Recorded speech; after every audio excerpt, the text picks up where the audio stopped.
Bonjour et bienvenue sur ma chaîne Lux Lucem, je suis Franck. Aujourd'hui, on va parler de quelques petits faits à connaître au sujet de la famille des Laserman JAWS.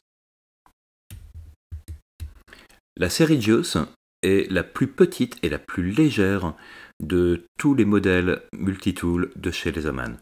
Quand on le compare à un Wave, le JAWS Pro pourrait passer pour un tout petit jouet.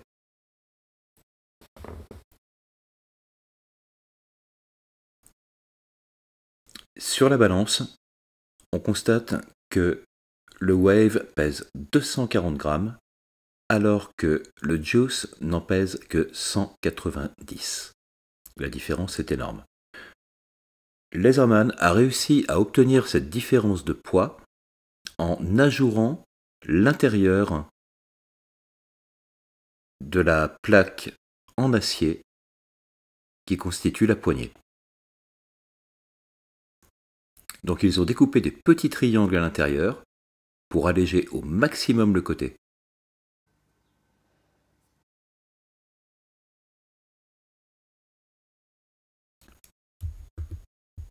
Ils ont cassé pas mal d'outils pour en arriver là, comme vous pouvez le voir sur les photos. L'aluminium n'est là que pour faire joli. La date de fabrication sur les JAWS, elle est très difficile à trouver. Elle se cache à côté du tournevis cruciforme et surtout, elle est quasiment illisible. Il faut réussir à se glisser entre les deux. Moi, j'y arrive pas.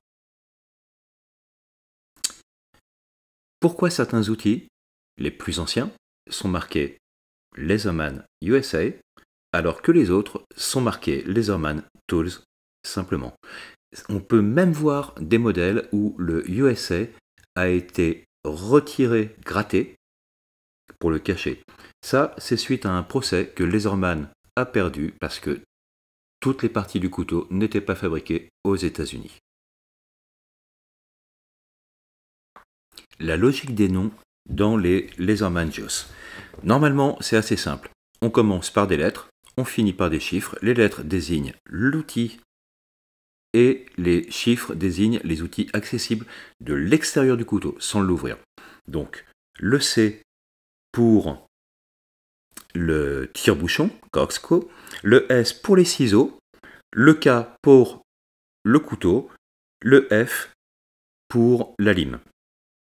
À l'exception du XO6, il n'y a pas d'outil qui commence par un X, ni d'outil qui commence par un E.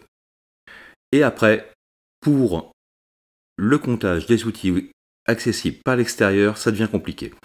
On regarde ça. 1, 2, 3, 4, 5, 6. Et pourtant, c'est un CS4. L'épaisseur des poignets. On pourra constater que dans beaucoup de modèles, on a une grosse différence d'épaisseur sur les poignets. C'est lié au nombre de couches qui constituent l'outil, en fonction de ce qui compose l'outil. Là, sur le CS4, on voit que c'est assez net. On aurait pu le compenser de façon simple en ajoutant une petite couche d'épaisseur, une petite cale, mais ils ne l'ont pas fait. Les tournevis, ils sont courts, très courts. C'est les plus petits tournevis qu'on pourra trouver sur un outil Laserman de type outil de pleine main. Mais attendez, là je suis en train d'utiliser une règle. Il n'y aurait donc pas de règle sur les JAWS.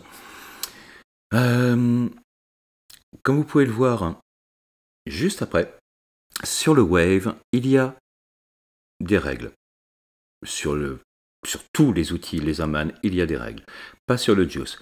Le seul qui fasse exception à cette règle, c'est justement le KF4 qui est le seul Laserman à proposer une règle. La prochaine vidéo qui parlera d'outils Laserman parlera du JAWS Pro, le très fameux. Donc, si vous voulez rester informé, abonnez-vous, cliquez sur la cloche, partagez, commentez, likez. Je suis Franck, vous êtes toujours sur la chaîne Lux Lucem. Merci et à bientôt.